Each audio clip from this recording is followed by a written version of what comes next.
Ada satu hal yang perlu Anda dan saya ketahui, yaitu bahwa Bapa kita, Tuhan kita sangat menginginkan kita hidup dalam kelimpahan. Kok tahu dari mana? Ya tentunya dari Alkitab. Dalam Yohanes 10 ayat 10 dikatakan bunyinya begini. Pencuri datang hanya untuk mencuri dan membunuh dan membinasakan. Aku datang supaya mereka mempunyainya hidup dan mempunyainya dalam segala kelimpahan. Tuhan menginginkan kita ini hidup. Dan hidup itu bukan cuma dalam hidup kekal yang Dia janjikan, tetapi jelas dikatakan bahwa kita hidup di dalam kelimpahan. Artinya kita hidup tentunya sehat, bahagia, diberkati. Tuhan menginginkan kita hidup dalam kelimpahan. Ya, tentunya jangan salah mengartikannya.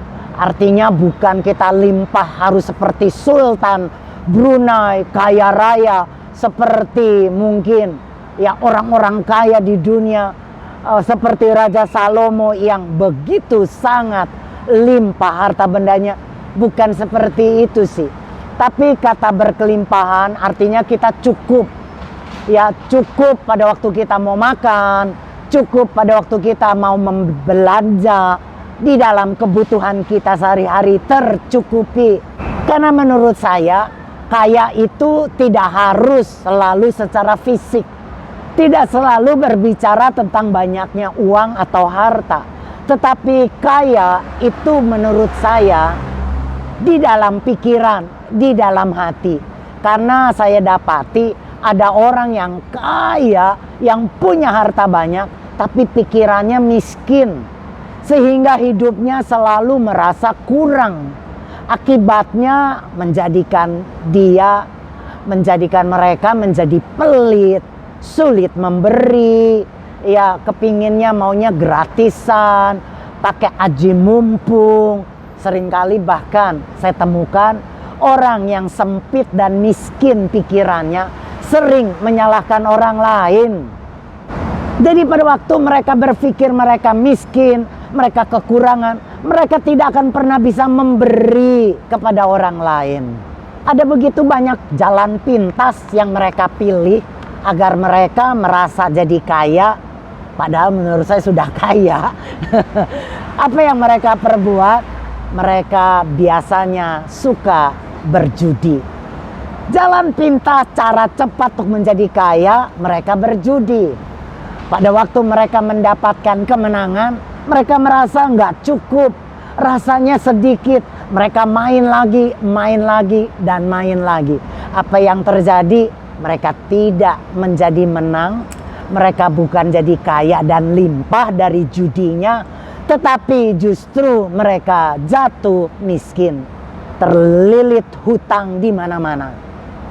Itulah manusia. Tidak pernah merasakan kepuasan, apalagi khususnya di dalam uang. Tidak ada orang yang pernah merasa cukup. Selalu merasa dirinya belum kaya. Markus 12 ayat 42 bunyi begini. Ya, Markus 12 ayat 42 sampai ke 44. Seorang janda yang miskin datang juga. Ia memasukkan 2 uang tembaga, atau terjemahan lain memakai kata 2 peser, yaitu uang receh yang terkecil nilainya. Maka Yesus memanggil murid-muridnya, lalu berkata kepada mereka, perhatikanlah janda miskin ini.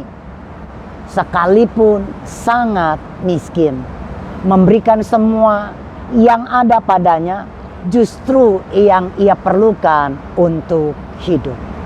Kita membaca kisah ini bagaimana pada waktu itu orang memasukkan uangnya ke dalam kotak persembahan. Dan tiba-tiba seorang janda miskin datang memberikan uang receh yang terkecil nilainya, yaitu dikatakan 2 peser, dimasukkan dalam kotak. Tapi aneh, Tuhan Yesus berkata, justru si janda miskin ini memberi lebih banyak daripada semua orang yang memberi. Termasuk yang memberinya itu orang kaya yang mungkin nilainya sangat banyak dimasukkan dalam kotak.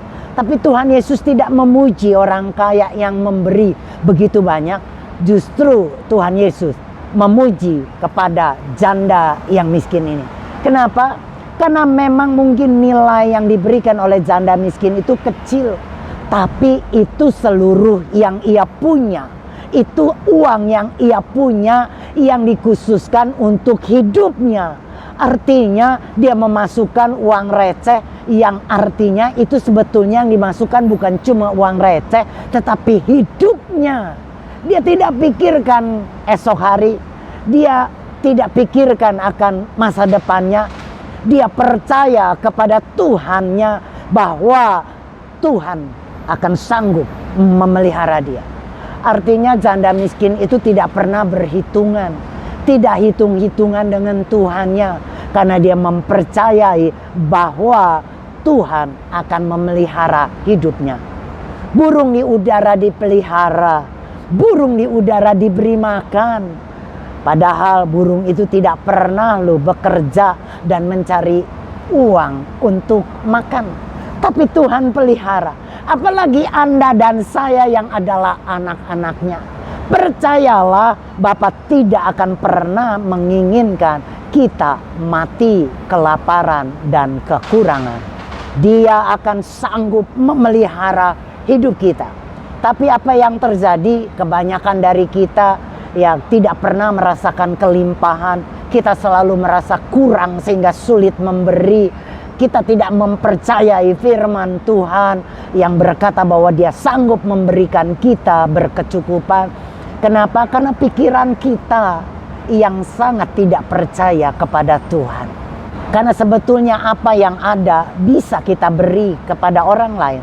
Tapi kita karena merasa diri kita selalu kurang, walaupun kita punya uang banyak, tapi kita selalu merasa diri kurang, maka jadi sulit memberi. Nah, inilah yang Tuhan tidak inginkan dalam hidup kita. Janganlah hati kita melekat kepada harta begitu rupa sehingga menjadikan kita ini orang yang sangat sulit memberi, bahkan dikategorikan mungkin sebagai orang yang pelit. Kita sulit memberi, ya, padahal hati kita ingin membantu kepada orang yang susah, tapi kita rasanya nggak bisa. Karena kita saja berkekurangan, kita saja juga miskin. Bagaimana caranya supaya kita hidup tidak dalam kekurangan? Alkitab mengajar sangat jelas. Yang pertama, jangan biarkan hatimu melekat kepada hartamu lebih dari apapun. Selain uang, saya percaya ada hal-hal yang juga perlu kita perhatikan. Misalnya saja keluarga kita, istri atau suami kita, anak-anak kita, kesehatan kita tentunya juga. Ya, karena saya dapati orang yang terlalu giat mencari uang, akhirnya uang terkumpul tapi kesehatannya hilang, sakit. Mungkin ada orang yang bisa mengumpulkan harta banyak tapi kehilangan istri atau suaminya karena miskomunikasi, karena kesibukannya begitu rupa sehingga tidak bisa menjalin hubungan, ya, komunikasi dengan keluarganya. Nah, kita inginkan, Tuhan inginkan tentunya kita hidup di dalam kelimpahan. Artinya bukan cuma uang dan harta, tetapi terlebih juga kebahagiaan, kesentosaan, kedamaian, kesukacitaan. Itu juga menjadi prioritas buat kita. Amin. Buat apa kita punya harta banyak, tapi kita tidak sehat? Buat apa kita limpah? Keuangan kita, wow, limpah. Tapi kita sering dan selalu sakit-sakitan. Kita inginkan selain kita diberkati dengan punya uang, berkecukupan, kita juga menginginkan tubuh kita juga sehat. Karena kalau kita sehat, kita bisa melakukan aktivitas, kita bisa menikmati hidup yang Tuhan berikan. Amin. Jadi jelas yang pertama tadi dikatakan janganlah hatimu melekat kepada harta. Dan yang kedua tentunya kita juga harus ulet, rajin bekerja. pantang menyerah, ya, tekun. Karena saya dapati orang-orang yang tekun, yang ulet, yang rajin bekerja, tidak malas, itu menjadi orang yang berhasil. Disneyland menjadi contoh bagaimana Disney yang saat itu mempunyai impian untuk membangun sebuah taman bermain agar orang tua dan anak-anaknya bisa merasakan bahagia bersama-sama. Wah, nggak mudah karena uang, dana yang dibutuhkan sangat begitu banyak. Tetapi dia ulet, dia tekun, dia bekerja, dan akhirnya sekarang kita bisa melihat Disneyland tercipta karena orang yang sangat tekun dan ulet. Pantang menyerah, walaupun mengalami kegagalan berkali-kali bahkan ratusan kali, dia tidak pernah menyerah. Thomas Edison menemukan lampu pada waktu percobaan demi percobaan yang dia lakukan. Dia uji coba, dia lakukan uji coba, gagal, lakukan lagi, uji coba lagi, gagal, sampai begitu rupa. Akhirnya keuletannya menghasilkan yang bisa Anda dan saya nikmati. Kita melihat listrik menjadi satu hal yang sangat dibutuhkan oleh dunia. Saya percaya ada begitu banyak tokoh-tokoh di dunia yang berhasil karena ulet dan tekun. Kita waktu rajin, pasti kita juga akan menghasilkan sesuatu yang besar. Terlebih lagi Anda mempunyai Bapa yang sangat mengasihi kita. Tuhan Yesus Kristus mengasihi kita. Dia berjanji, dia datang untuk memberikan kita kelimpahan. Dan saya percaya hatinya menginginkan Anda dan saya hidup bukan dalam kemiskinan, hidup bukan di dalam kekurangan, tetapi hidup di dalam kelimpahan. Kata kelimpahan menurut saya di dalamnya ada kata sehat, bahagia, cukup, amin. Wah, bahagianya kita. Puji Tuhan. Hari ini kalau saya kembali ada di luar negeri, saya menikmati berkat Tuhan. Saya berkata itu berkat Tuhan yang dianugerahkan kepada anaknya, yaitu saya. Saya selalu merasa saya adalah anaknya yang dicintai dan dikasihinya. Sehingga membuat saya menjadi percaya diri karena saya tahu Bapa saya sangat mengasihi saya. Saya nikmati hidup. Wah, kalau hari ini saya bisa jalan, kesehatan saya bisa membuat saya bisa jalan-jalan, saya kerjakan itu. Kalau saya bisa makan, saya kerjakan itu. Saya makan dan nikmati berkat Tuhan dengan bersyukur karena Dia sangat baik. Saya tidak mau terikat dengan harta.